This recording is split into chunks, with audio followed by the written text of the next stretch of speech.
was on a bus up here about 6 months ago, and a guy got on. He put his money in. The bus driver said, "How much is that?" And the guy said, "It's £1.70. How?" In Glasgow, how means why. I don't know why that is. You don't say £1.70, why. You say £1.70, how. You don't ponder why, you demand how. He said £1.70, how? And the driver said, "Well, it's £1.85 for a single." And the guy said, "It was £1.70 yesterday, you fucking dick."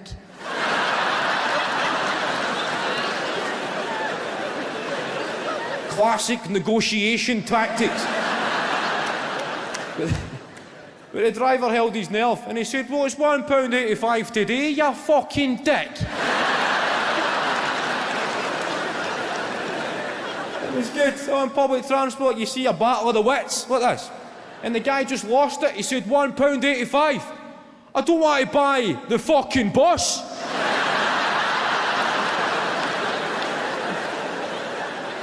He's doing that sort of appealing for witnesses.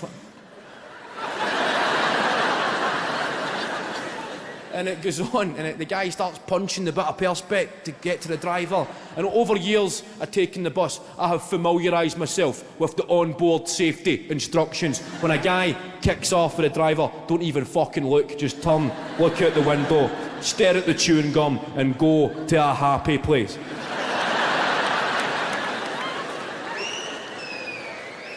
Have a bit of me time. I wonder how many fish fingers I've got in the freezer. I'm pretty sure I seen there were 3. I need to stop eating odd numbers of fish fingers.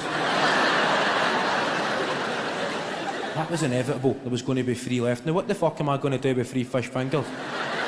That's not a lunch or a tea. That's just no man's land. I'm going to have to have one of their Tuesday night dinners when you put a gammon steak and then just chuck the 3 fish fingers on as well.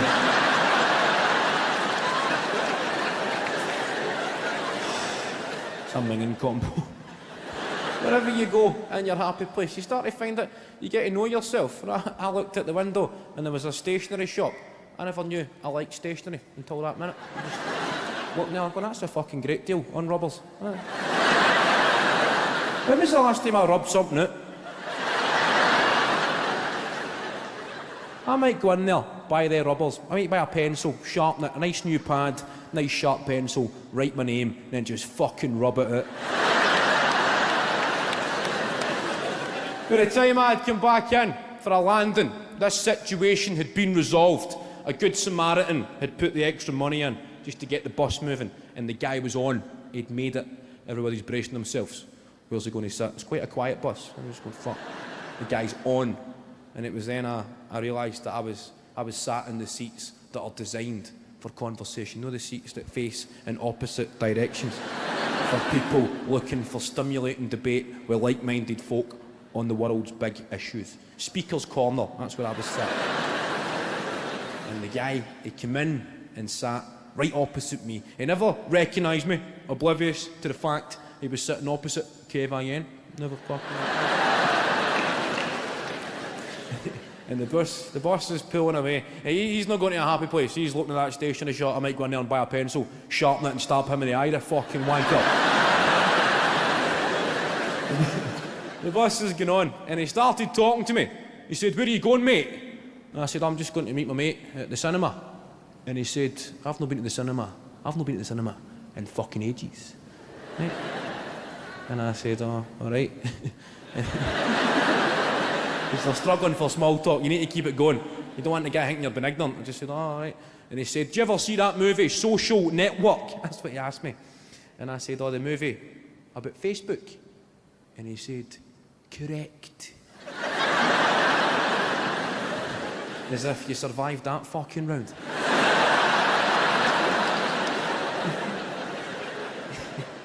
He said, "That Mark Zuckerberg, he's worth billions, mate." And I said, "Oh, I can imagine." And he said, "How?" And I said, "Well, he's the owner of Facebook." And he said, "Aye, but how does that make money, mate? It's fucking free." And you don't laugh. The onboard safety instructions tell you do not. In order to avoid a punctured lung, keep your face firmly. Keep your face firmly on screensaver mode. Just. He said, if I was in charge of Facebook, mate, I'd be saying fucking quid a go. It gave me a small sense of hometown pride when I realised the guy was serious. Small sense of hometown pride that there must be very few places in the world where Mark Zuckerberg would be offered financial advice from a guy who was 15 pence short for a single fucking bus.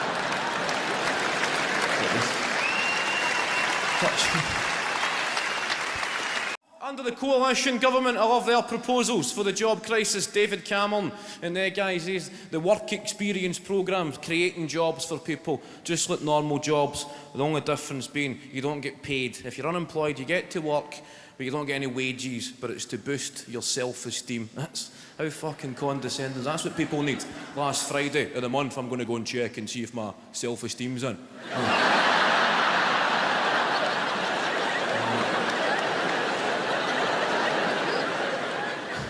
Feeling a bit low. Oh, thank the Lord it's Self-Esteem Friday. Going to try and pay these bills. Hi, is that British Gas? Listen, mate, I'm skint, but I feel terrific.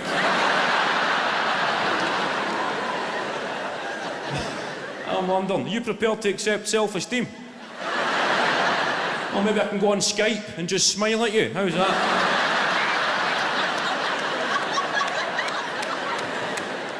To stop people slipping into depression, David Cameron said about the work experience programmes, Pound Stretcher. They were one of the first shops to sign up to these programmes. Working in Pound Stretcher for no wages, that's pretty fucking depressing. Working in a shop where everything is worth a quid except you.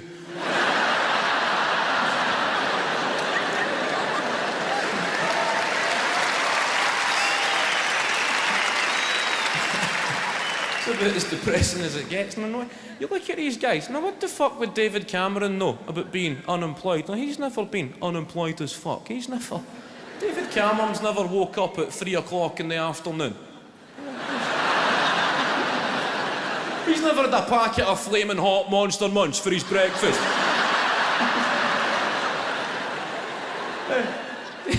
David Cameron's never known that feeling of waking up at 3 in the afternoon and your only goal for the day is to try and piss a skid mark off the inside of your toilet.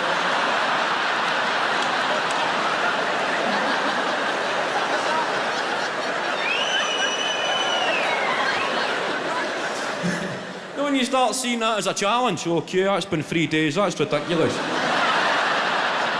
I could use the brush, but that's admitting defeat.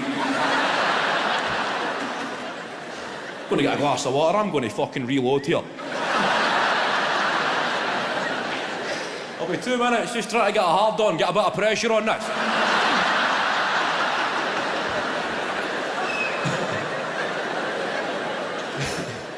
David Cameron. I reckon even Nick Clegg, even that fucking guy, regrets getting involved with David Cameron. I reckon Nick Clegg, I look at that guy, I think he's only guilty of that thing that I've done myself. And I'd imagine most of you here have done. You know when you meet somebody on your first day in a new job or on a new course, and you hit it off, found a new buddy, next day they're waiting for you at the breaks, found a new friend. But as the days and the weeks go on, you slowly begin to discover that your new pal is a fucking dick.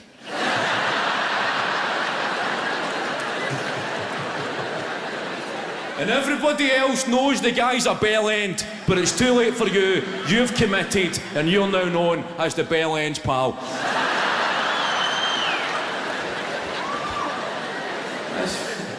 I'm not really a big political guy. Scottish independence, that's been getting talked about. We're having a couple of fucking freedom, yes.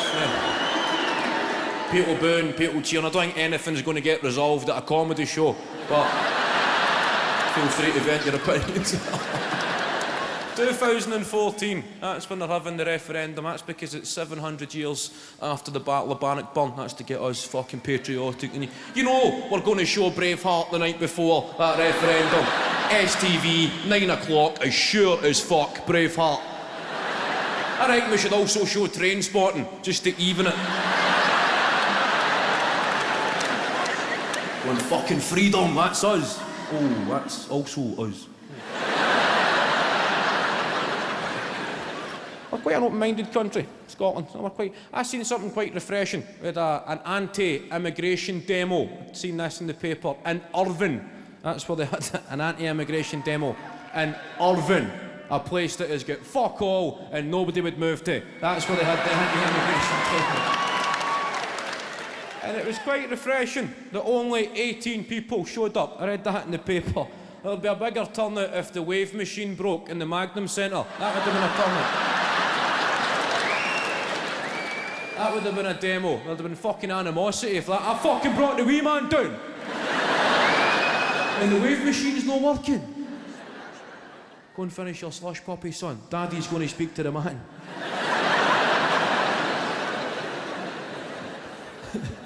I was about 13 before I discovered that sentence. Daddy's going to speak to the man means Mummy will pick you up from the police station.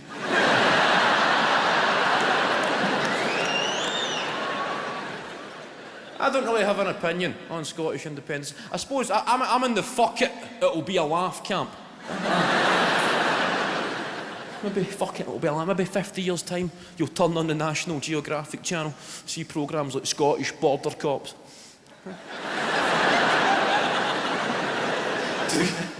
Two guys in the airport interrogating some poor guy for fucking Leamington Spa. No like real cops, just rock steady guys, no they G4S guys that have swapped their personality for a high-vis jacket. No they guys.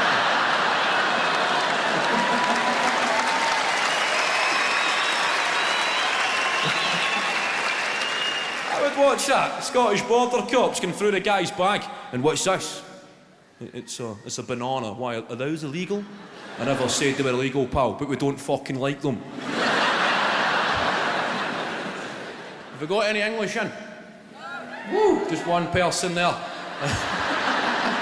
I don't think we're anti-English, Scotland. People confuse us for why don't you support us in major football tournaments? It's every 2 years, let me get this straight, you actively support the other teams because they're playing England, isn't it? That's pretty much it, mate.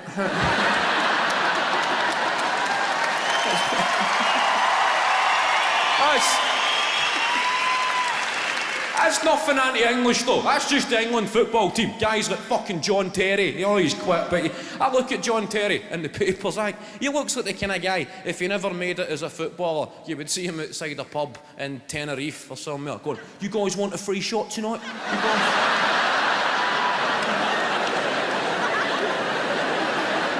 What's the plan tonight, lads? Coming down to Bull's Head for a free sambuca? Come on down. You love it, mate. Loads of girls, free shots, come on down. Just say Jono sent you, big JT. Back in free shot, mate. Scottish football, we're going through an interesting period there. Feel the fucking division in the camp there. I only said Scottish football. People going, just you fucking tread carefully, pal.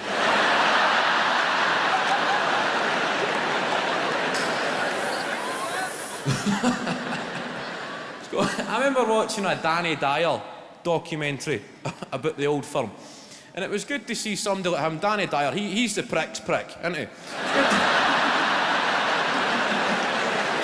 Feel that excitement now. I'm 27, I'm no longer a youth. I've got mates who are getting married, having kids. I'm thinking about it, you never know. I live in a nice part of Glasgow these days though, so I live in a leafy suburb, so if I have children, they'll be pricks. I've kept my tennis. That's what's going to happen. I'm going to raise pricks. My own son, he'll be that wee guy, walking down with his purple blazer, carrying a violin case, just tuned to the moon. He's going to grow up on a different planet from me. I don't know how I'll handle that. I think it'll be tough to take. My own son going, Dad, this iPad isn't performing the software update. Can we book an appointment with a genius this Saturday and have this resolved once and for all? Shut the up, you wee tool.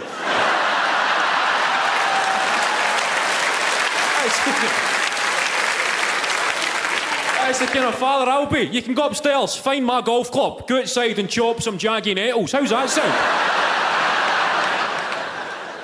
That's a Saturday afternoon. We're speaking to no genius. You go out there, chop some jaggies, get to know yourself.